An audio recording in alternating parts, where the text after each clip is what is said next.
If you have ever tried a dopamine detox, you know how it ends.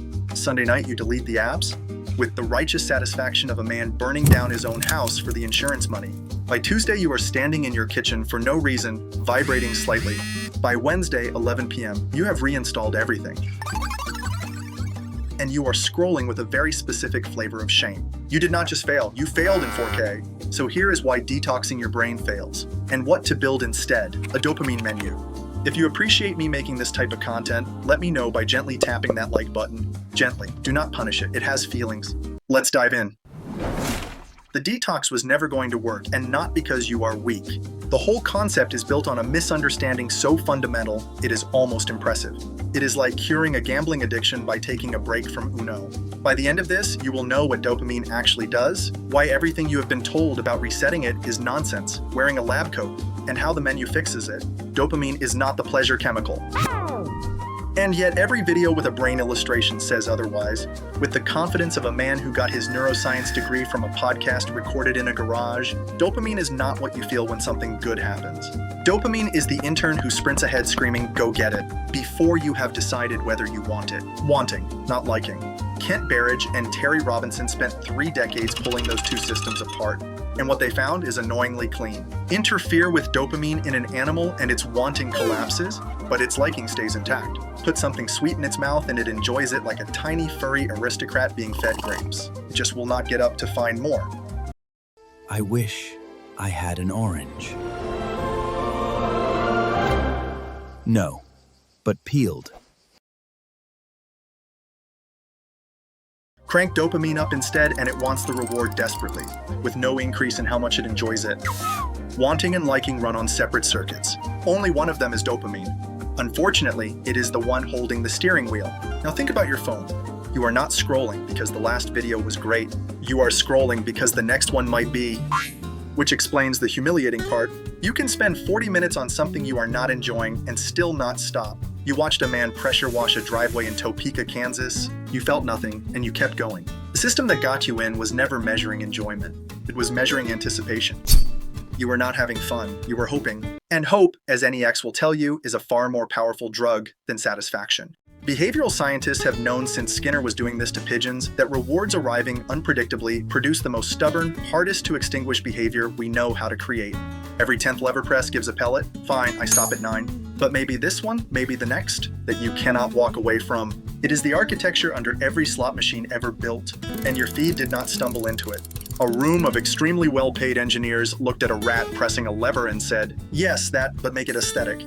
Now here is where I push back on the biggest videos on this topic. The ones with stock footage of a brain on fire. You have heard that scrolling burns out your dopamine receptors, that they physically decrease in number, and that this is why reading a book now feels like chewing drywall. It gets stated as flat fact, no source, by a man in a dimly lit room going, "Your receptors, bro, they're cooked." The brain holds 90 feelings. When depleted, the child becomes tiresome. Here is what is actually established. In people with serious diagnosed substance addictions, imaging does show reduced dopamine D2 receptor availability in the striatum, around 20%. That finding is solid and it repeats. There is suggestive imaging in pathological gamblers and compulsive internet users too. But, and this is a but visible from space, those studies are small, they are in people with severe clinical problems, and they cannot tell you which came first. Lower receptor availability might be a consequence of the behavior, or a pre-existing trait that made someone vulnerable to begin with. Researchers writing about this use the word speculate on purpose. So when someone says your receptors were damaged by watching strangers dance in a kitchen, they are stretching a real finding from a far more severe population over your life like a bedsheet that does not fit the mattress. Your problem is not a burnt-out receptor. It is that something in your environment became the easiest available answer to wanting. You do not need a brain transplant. You need to move the phone to another room, which brings me to the part nobody mentions. The whole idea is built on a mistranslation.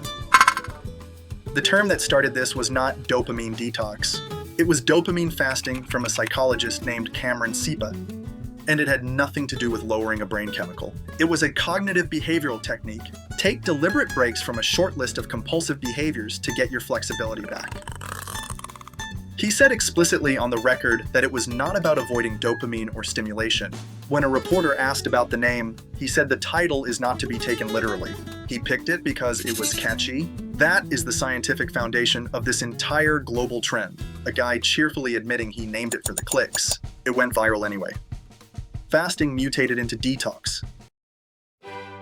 Detox implies toxins. There are none. I have written 4 letters about this. I cannot recall how many I have written about literally. That one has taken years off me. And now millions of people are trying to lower a brain chemical they cannot lower, do not want to lower, and would feel terrible without. Strip dopamine out of a system and you do not get a monk. You get something that will not get up for food. Congratulations, you have biohacked yourself into a houseplant.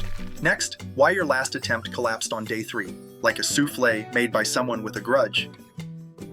When you detox, you take everything off the plate and leave the plate empty. That is the entire plan. Sit with the boredom until the boredom gives up. That is not a strategy. That is a threat you are making to yourself. There is a study showing how badly it goes. Timothy Wilson and colleagues ran 11 experiments, leaving people alone in a room with nothing to do but think for 6 to 15 minutes. People hated it. They rated it unpleasant and boring, and enjoyed ordinary activities like reading or music about twice as much. Then the researchers added one thing, a button delivering a mild electric shock. Every participant had already felt it, and everyone had said they would pay money never to feel it again. Nope. Left alone for 15 minutes, 67% of the men and 25% of the women pressed the button anyway. One man pressed it 190 times. That is better than once every 6 seconds. At a certain point, that stops being boredom and starts being a hobby. He is all of us at 1 a.m. opening an app we hate. To be fair, later work suggests curiosity explains part of it, but the core result held across all 11 studies, and the authors put it as bluntly as scientists ever do. Most people prefer doing something to doing nothing, even when the something is unpleasant. Your seeking circuit does not switch off because you deleted an app. It goes looking elsewhere. So you alphabetize your spice rack like a person in witness protection building a new identity. And around hour 40, with nothing left to seek, the easiest thing in the room is the thing you removed. You have reinvented the shock button, except yours is an app icon and it did not come with a consent form. This is why willpower is the wrong tool. It runs out because the pull never went anywhere. You did not change what your brain wants. You moved it further away and waited to see who broke first. Your brain is patient. You have to sleep. Prometheus had his liver eaten daily by an eagle, involuntarily, not because he was bored. Your man arranged his own eagle and paid for the electricity. There is a second problem. After a full day of being a functioning adult, smiling at a coworker named Brad who microwaves fish, your nervous system genuinely needs rest. That part is real. The trouble is that scrolling does not appear to deliver it.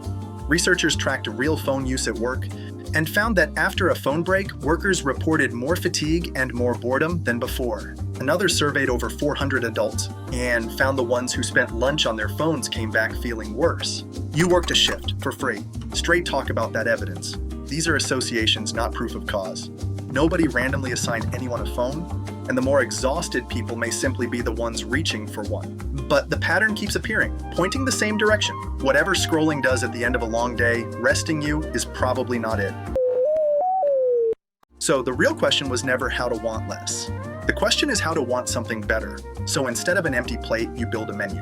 You write down in advance while you are calm the things you would rather be doing and organize them the way a cafe organizes food, by how much time and energy each costs. Because the reason you reach for your phone at 11 p.m. is not that you love your phone. Your brain is tired, it wants something, and your phone is the only option it can think of. It is not desire, it is default. Your brain at that hour is a toddler. It cannot remember what it likes, only what is shiny. A menu makes the other options thinkable at the exact moment you cannot think. Sips are the small ones. 5 to 15 minutes, almost no energy. Petting a dog that is not yours, which is a crime, but a gentle one. Full spread is the opposite end. 45 minutes or more for when you have something in the tank, a project you have been circling for 3 weeks like a nervous shark. Pastries are the clever one. I've made my own menu. Sips, reading Suetonius. Full spread, reading Suetonius aloud. Desserts, reading Suetonius aloud to someone who has not consented. Things you have to do anyway, made nicer. Folding laundry, but with a candle. You are lowering the cost of starting it. You are both the parent and the toddler here. Negotiate accordingly. Desserts are your intentional treats. And notice the word, because it is doing all the work. 20 minutes of scrolling you chose on purpose is a dessert. The difference between a dessert and a binge is not the activity. It is whether you decided in advance. Eating an entire cake at 2 a.m. over the sink with your hands while making eye contact with your cat is a binge. Same cake, different relationship to the cake. Specials are the rare ones. The concert, the beach. Things you will remember in 5 years? Unlike the 400 reels you watched last month, already overwritten by a golden retriever sneezing.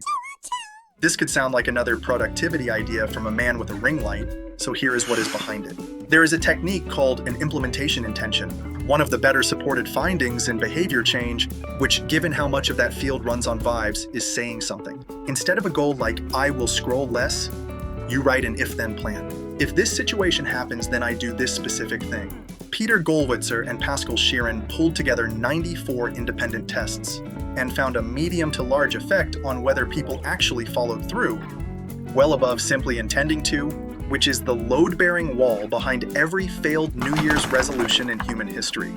January 2nd, the nation's gymnasiums stand empty once more.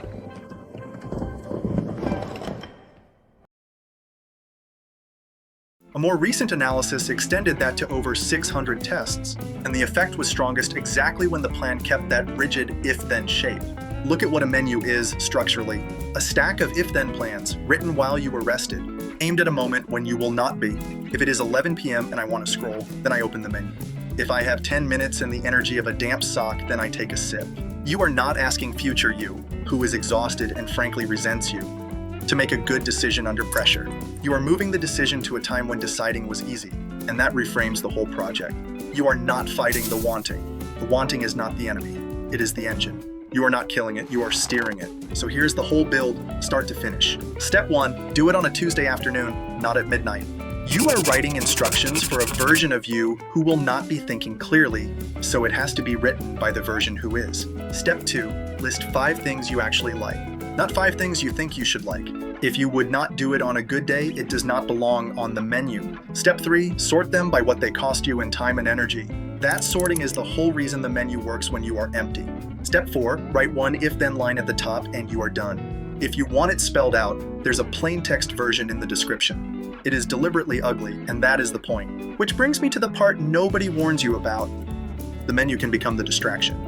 You can spend an entire evening designing a beautiful one, agonizing over a color palette, feeling productive the whole time, and then never open it again. It will live in a folder called Life OS Final V3, and you will die with it unopened. 42 tabs, 9 colors, genuine leatherette. Your best self starts today. Building the tool gives the same anticipation hit as using it, and it is easier, so keep it ugly. 5 things on a sticky note beats 8 hours of design. You will glance at once out of guilt. The if-then is what matters. And underneath all of it, one question. When you are tired and something in you wants something, who gets to answer? An app engineered by people paid quite well to answer for you? Or a list you wrote on a Tuesday afternoon? Back when you had the clarity to know what you actually like, you were never going to win by wanting less. That was never on the table. The only option was to decide ahead of time what you want to want. That is not a detox. It is not flushing toxins into a mason jar, while a woman in linen pants tells you to honor your journey. That is making a decision before you are too tired to make one. Studies for all of this are in the description, including the man who pressed the shock button 190 times, who I will be thinking about for the rest of my life. I'll see you in the next video. Assuming you have not already opened another tab, which you have, I can feel it.